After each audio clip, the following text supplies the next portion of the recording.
Shut the fuck up. I'm a monster. You know I'm a monster right now. Shit. Haunted on you. Yo, it was on a hiking trip. Ain't that some striking shit? Left my work behind me so I could find me. They found me with my head chopped off and nailed to a tree, complete with the look of disbelief. I guess I let it all catch up with me, literally. Figured they'd ignore me in the northern territories, but hey, a little word to the wise. Roll the dice enough times to come up snake eyes. Shotgun blast was the last thing to pass across my optics, but that should be obvious. Yo, standing there looking dumb, stunned and defenseless. Oh, how the black powder stung my lenses. My life didn't flash in front of my eyes at all. I remember talking to God, she made me feel so small. And I am, and I'm not. Got my horns and my halo, and the Grim Reaper wears plain clothes. When the motherfuckers come and collecting, swinging that sickle when you're least expecting, making up the words to your last will and testament like, is that what I meant? Yeah, they left me bloody and battered. It sucks getting murdered to the sound of laughter, and even with my brain splattered all over the foliage. Don't ever say I never told you, kids.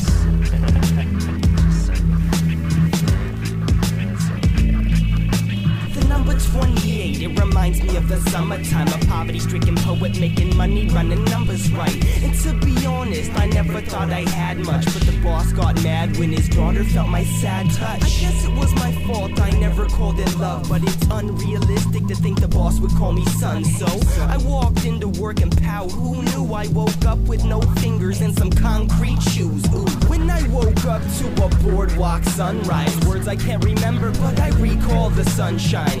I mean, really, what can I say? I rolled the dirty dice and I came up snake eyes. I mean, it makes sense, that's the way the piss dribbles. 80 years of conversation and I'm stuck back in the middle. So it comes back to this, and what can I say? Hey, just another case in 1920s LA.